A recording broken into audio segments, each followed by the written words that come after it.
Nosotros podemos crear nuestro futuro. Tenemos que saber cómo, de qué manera sucede esto, cuál es el camino, cuál es la vía para aflorar ese potencial que las personas tenemos. Es básico entrenar la mente. La mente es algo de tal complejidad que es muy difícil definirla y mucho menos con 4 o 5 palabras. ¿Qué es entrenar la mente? Lo primero es entrenar la atención.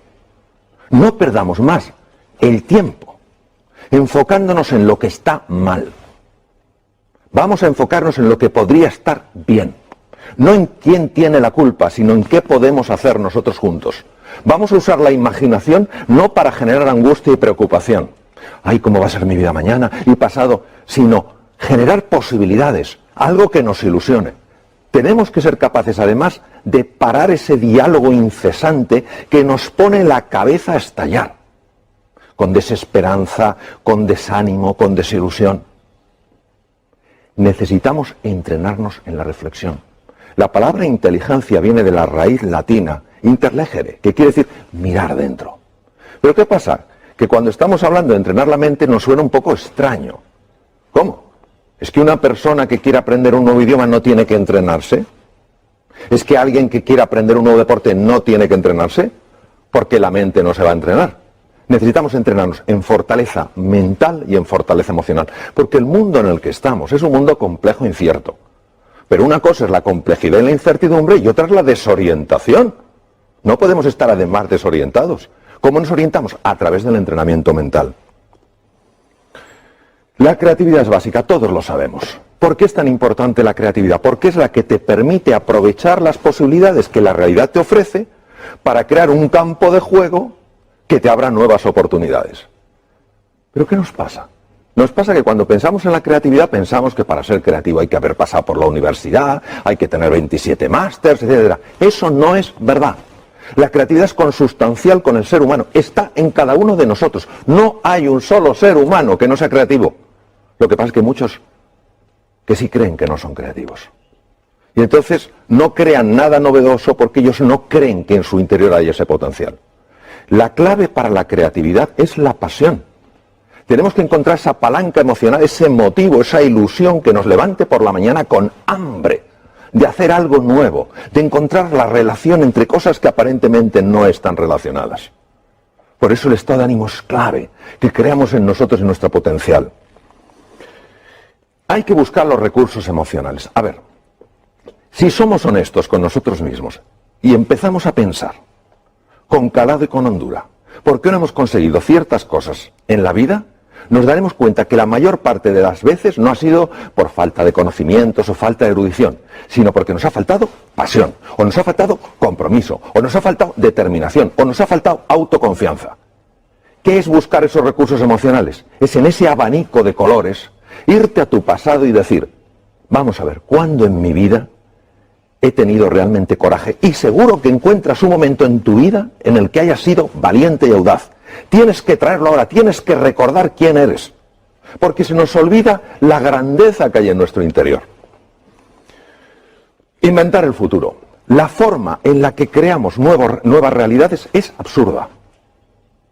Consultamos al pasado y le decimos, pasado, yo he podido hacer esto, y el pasado dice, no, pues entonces no podré. ¿Pero qué es eso? ¿Pero qué es eso? ¿Cómo va el pasado a determinar nuestro futuro?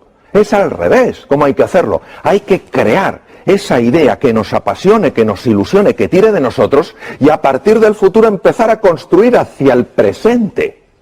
Para llegar allí, ¿qué tengo que hacer primero? Pues tengo que hacer esto. Y para hacer esto, ¿qué tengo que hacer esto? Pum, pum, pum. Es que es radicalmente distinto, pero lo hacemos al revés. Vamos del pasado al futuro. No, señor. El pasado no tiene por qué predecir tu futuro. Para nada. Está muy bien que te informe, por supuesto, pero que no te determine. Emociones aflictivas.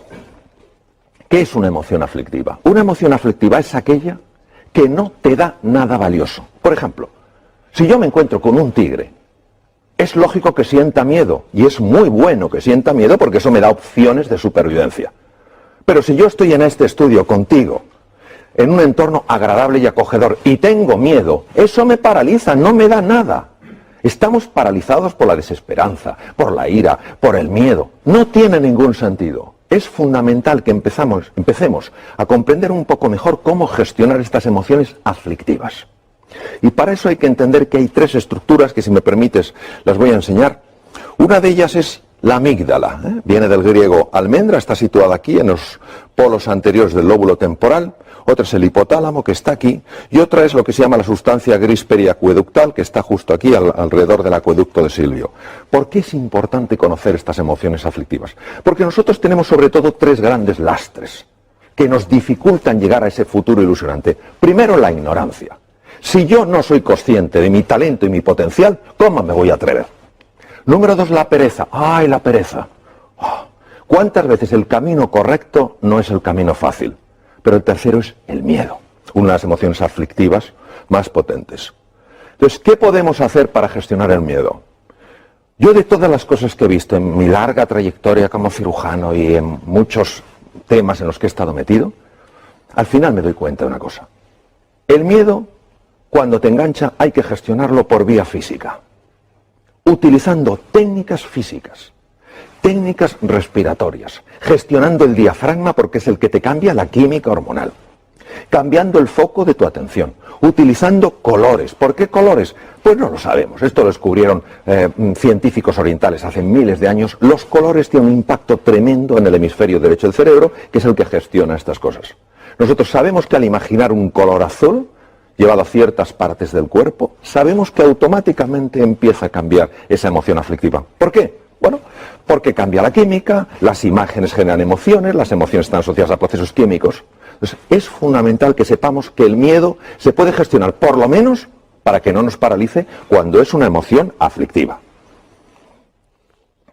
Bueno, luego hay una cosa que es que creo que la tenemos que recuperar.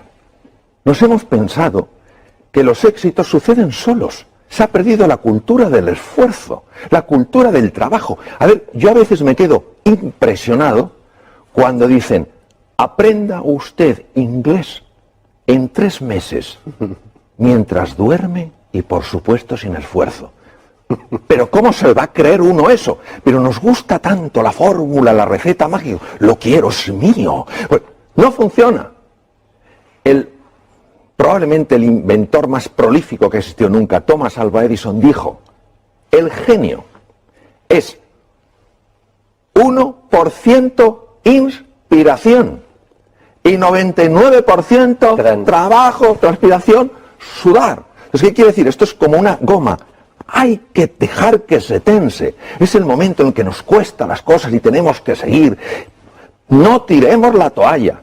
Cuando aguantamos la tensión y estamos incómodos, y es normal que estemos incómodos, el cerebro automáticamente tiene que resolver ese dolor.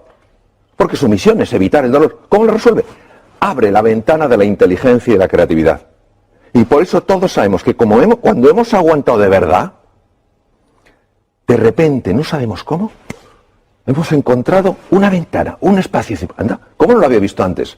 Porque hay que esforzarse buscando y trabajando. Por eso la determinación, la persistencia, la paciencia son valores tan grandes. Entonces ahora no podemos decir, no, esto sucede solo. No es verdad. No es verdad. El ser humano necesita esforzarse por aquello que vale la pena en su vida.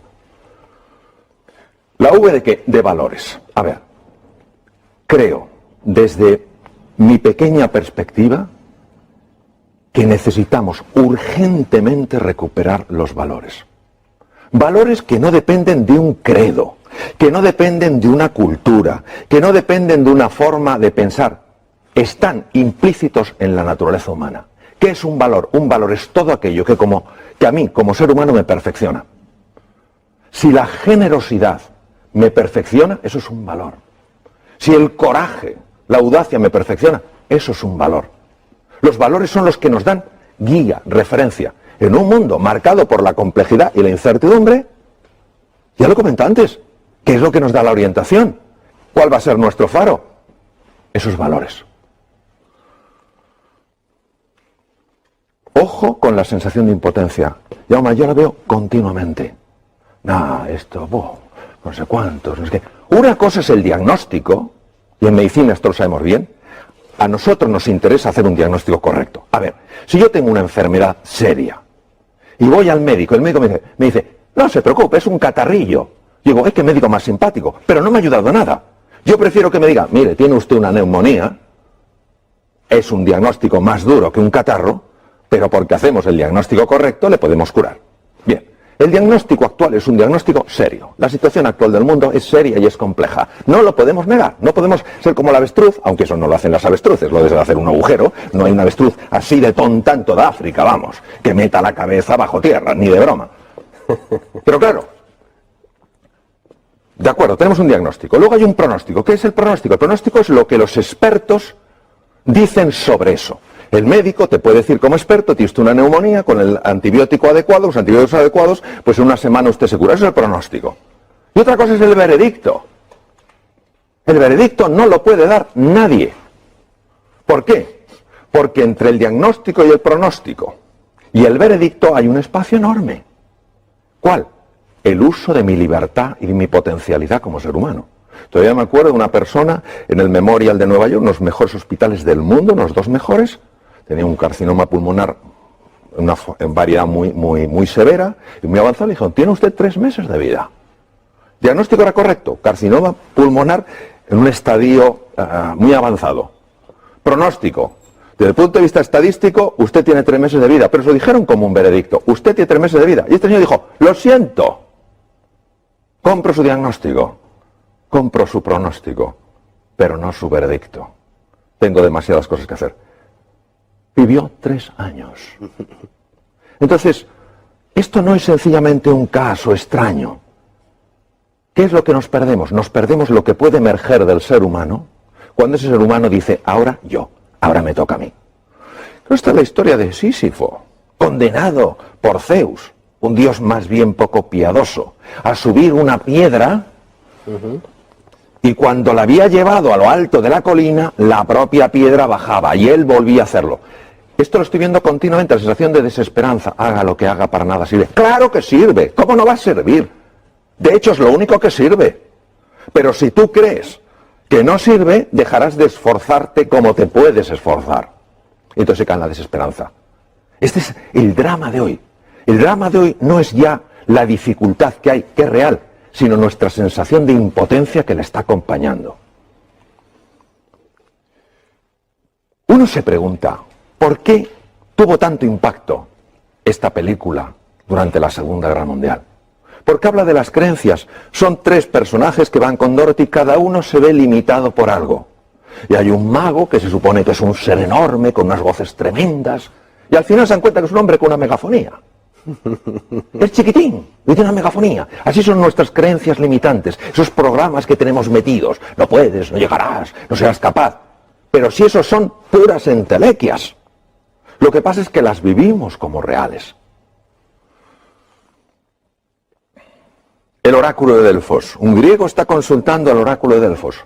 Es importantísimo que sepamos que nosotros podemos escuchar 2 tipos de voces. La primera voz es la de la jaula de grillos. No puedes, no eres capaz, no hay salida, tú ni siquiera lo mereces.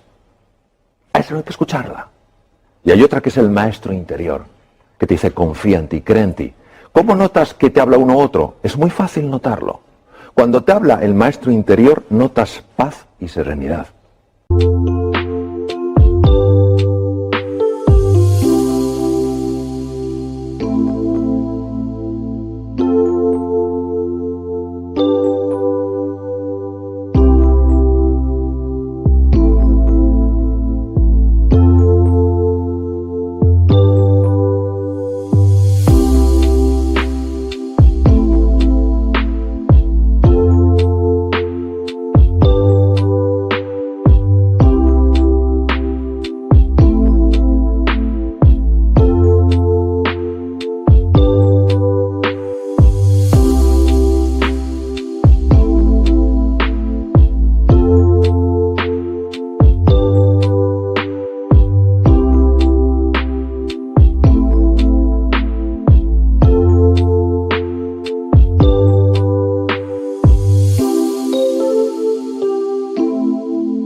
cuando te habla la otra persona, la otra voz, lo que notas es crispación, tensión y desánimo.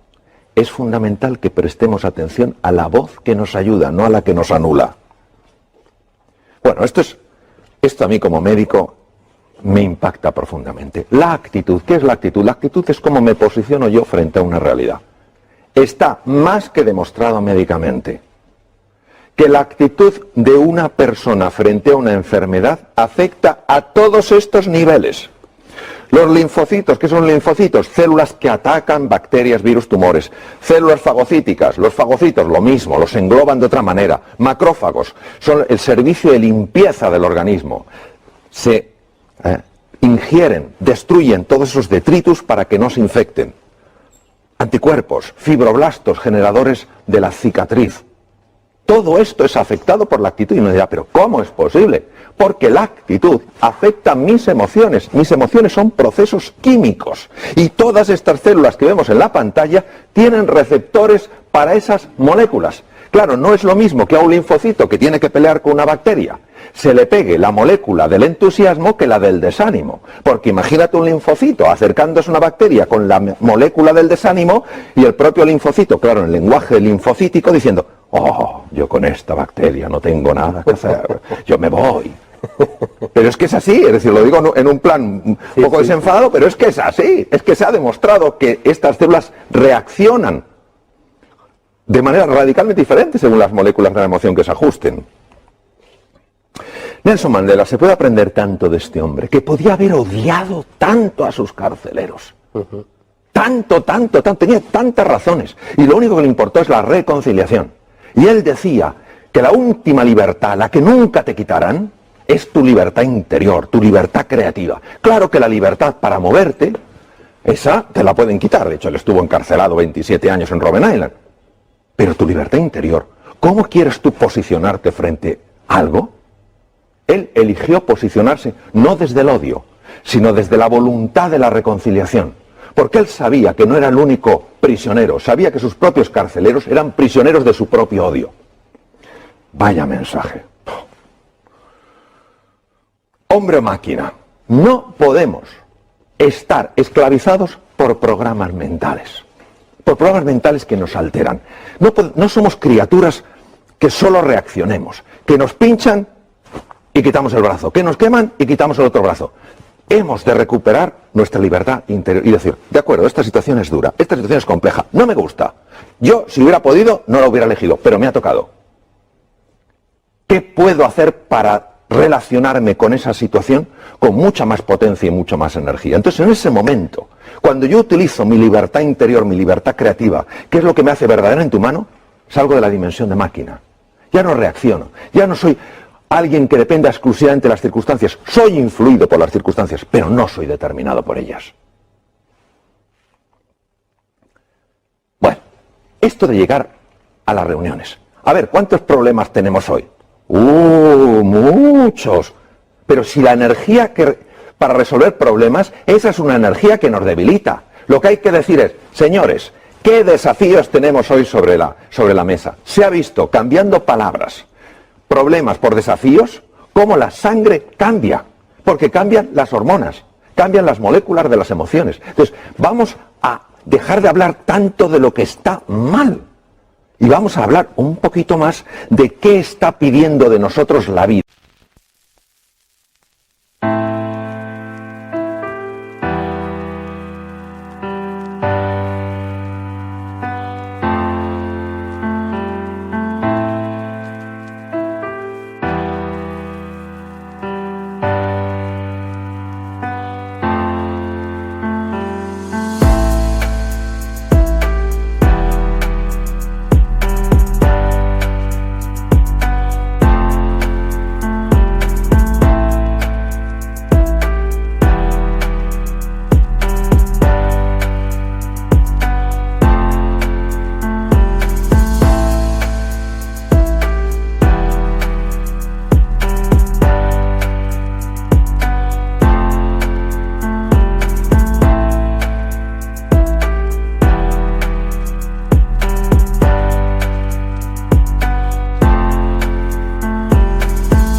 la vida lo que está pidiendo es que demos la talla que por naturaleza tenemos.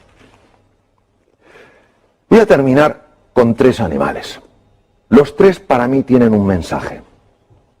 Adoro la naturaleza. Adoro la naturaleza. El águila tiene visión. Visión de alcance. No nos podemos quedar con la superficie, hay que ir más allá. No podemos tener una visión superficial, tenemos que ir con más profundidad. No podemos tener una visión estrecha, tenemos que ver una visión más ancha. Es un mundo ya todo conectado. La ley de sistemas está presente. Claro, esto llama a ese entrenamiento de la mirada, a mirar las cosas de una manera desacostumbrada. Segundo, el león. ¿Por qué el león duerme 2/3 partes del día? Uno dirá, porque tiene mucho sueño. No digo que no, pero porque confía en él, porque confía en la vida, porque confía en los demás. Es la confianza. Y el tercero es el actuar estratégicamente. A ver, todo esto, si solo se queda en un revulsivo emocional, en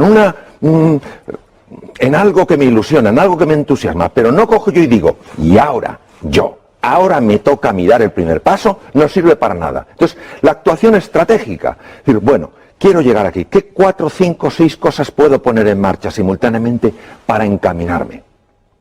Si realmente nosotros creemos que podemos, vamos a subir muchísimo las posibilidades de poder. En la vida, Jaume, tú lo sabes igual que yo, solo tenemos una seguridad. En un momento determinado nos vamos a otra dimensión. Ahora, nosotros podemos jugar con más posibilidades. De eso se trata.